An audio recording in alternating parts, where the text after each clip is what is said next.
How is everybody? How are you? I hope that everyone's doing well. Welcome to my how to scrapbook video.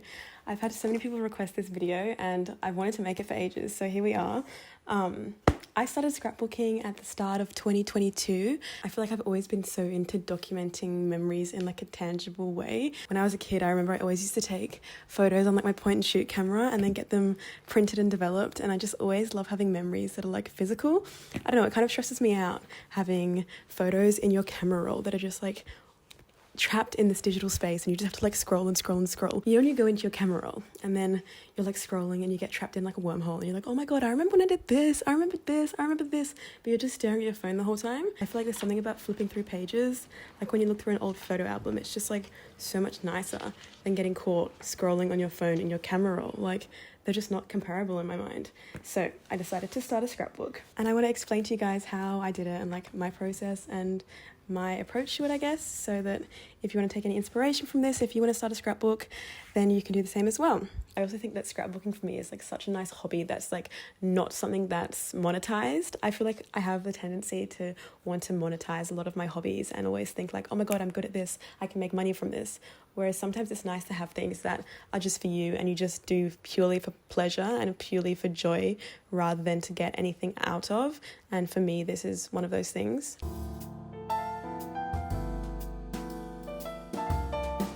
So you're going to need some supplies to start a scrapbook. You're going to need a book, first of all. Any good quality sort of like A4 hardcover art book would be a good place to start. The second book that I've got that I've started for this year, for 2023, is a book that I just like came across in this, I think it was an art store. It was in Newtown in Sydney. I think the shop's called Art on King if you are in Sydney. The whole book's handmade and it's just like, you can tell it's good quality. Like the stitching in the spine is really nice. There's so many pages. It was expensive. This book was $80. I stood in the store for so long when I was buying this book. I was like, oh my god, do I spend $80 on a blank book? Do I do it? Do I do it?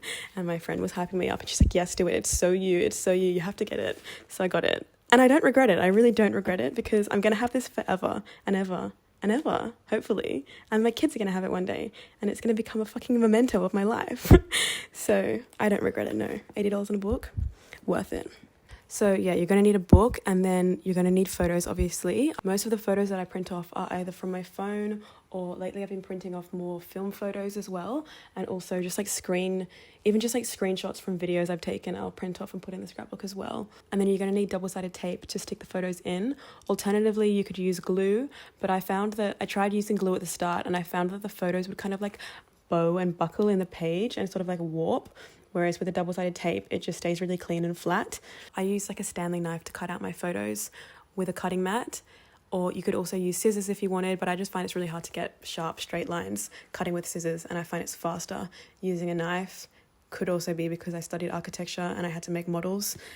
I feel like cutting up the photos with like a Stanley knife and a ruler, it's a really therapeutic process and it's just very calming, just like slice, slice, slice. It's so nice. Anyway, yeah, they're the supplies you're going to need. And then obviously somewhere to get the photos printed. I get my photos printed at a print shop. Any place near you that prints photos, you could get them printed there. Just like anywhere that has a better quality printer than just like a shitty home printer. I don't know, I feel like I have a printer at home, but the photos it prints are just shit. And I feel like it's not worth it for the amount of ink it takes. Like, I think it costs me like $1 something per page of photos that I get printed. And I'll get like 10 printed a month. So it's probably ends up being like $15, $20 that I spend on printing a month.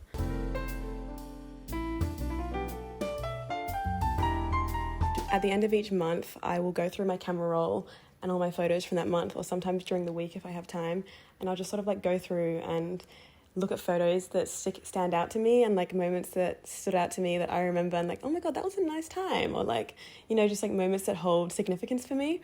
I'll look through my camera roll and find those moments and add them all to an album and then airdrop them to my computer. And then from my computer, I lay them out in InDesign. If you don't have InDesign, I'm sure you could also do this on like Canva, or there's probably other free resources out there that you could lay these photos out on. I just love laying them out digitally on like an A4 page so that I know what size the photos are going to be and like sort of get an idea for how they're going to look on the page before I actually print them out. I'll also try and play around with the layout so that it's not the same on every page. Like sometimes I'll print photos that are slightly bigger or sometimes slightly smaller. I think it also depends on like the significance of the memory to you as well. If it's something that you remember that was like an amazing time and like holds this huge memory in your mind, I feel like I'd print that photo at a larger scale. Whereas if it was something that's a bit more like fragmented and like smaller, I do it as smaller images.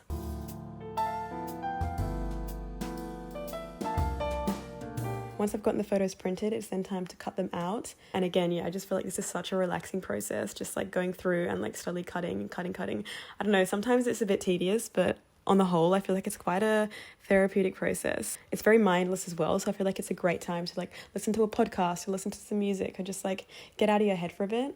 Once I have all the photos cut out, I then start to play around with them on the page and see how they look in different arrangements. I love for one page to be filled with photos that remind me of one specific time or like one specific moment or like a way I was feeling. Like I might have a page that's dedicated to days at the beach, or a page that's dedicated to time with friends, or a page dedicated to moments I've spent with myself in the morning, a page dedicated to like cozy moments. Just like kind of curate it in a way that is special to you.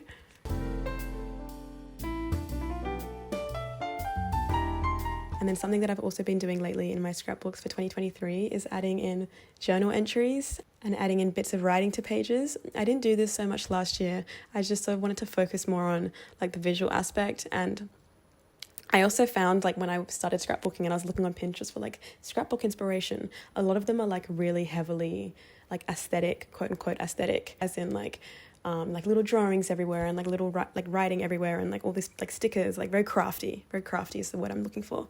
And that's just not something that I wanted. I don't know, it kind of stresses me out having to add all this extra stuff. I like to have it just like the photos and like focus on that. I got kind of led down that path at the start of 2022 when I was scrapbooking, and I wanted to like do all these like doodles and things, and I was like, it's just not me.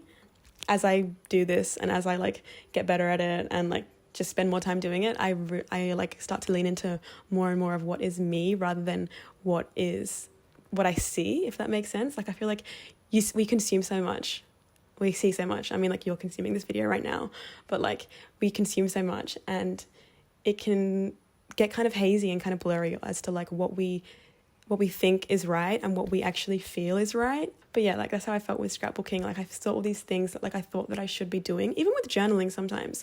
Like you look at like bullet journals on Pinterest and it's like these super aesthetic, crazy like pages that are filled with drawings and this and that and this and that. And it's like, for me, that's just like not me. Like my journal is just like pages and pages of like writing that I can barely read. And that's what works for me. So yeah, I think it's just like finding what works for you, and the only way you can sort of do that is to try and to like give something a go. And like it's only through time that you develop like your own way of creating and your own way of doing and thinking. And I think that goes for like so much in life. But anyway, a tangent, I digress.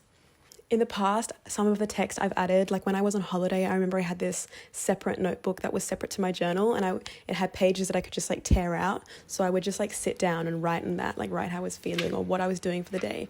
And then I would rip them out, and then I could just add those pages straight into my scrapbook.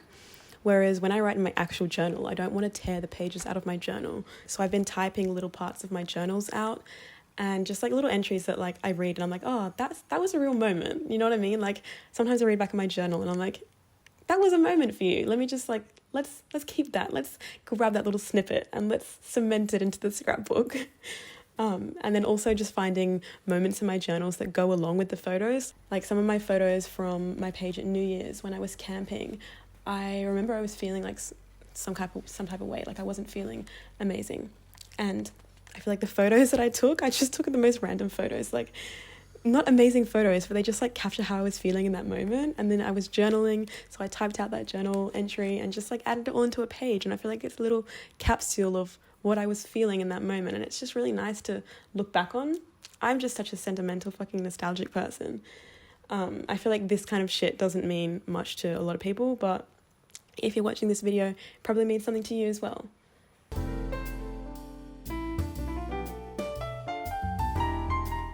Yeah, I would say just like try and be like light and playful with it, and don't approach scrapbooking from this place of like strong order and like it has to be a certain way and it has to look a certain way. Just sort of like explore different ways of doing things, and like it's not like it doesn't have to be perfect. Nothing is perfect. ever.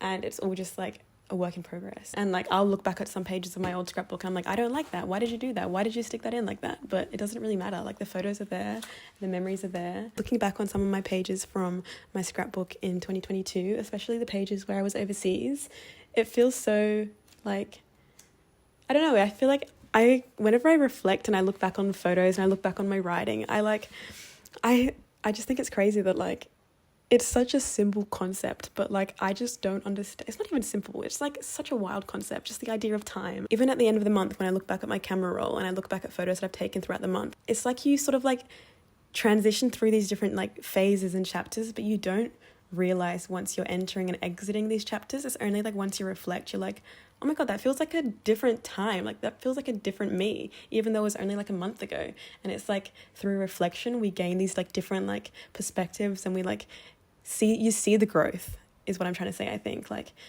without reflection, I think that you can just be like meandering through life, and like it helps me give myself my flowers sometimes. And I'm like, you did that. Like you did that. You wanted to do that and you did that. Like without reflection, I find that really hard to grasp, just like that idea of like, you did that. I hope you can understand what I'm trying to say. I hope that you've gained some inspiration or some insight from this video. And yeah, I hope that you feel inspired to make a scrapbook if it's something you feel called to do. And I hope this video can help you in some way. I'll see you guys in the next video. Goodbye.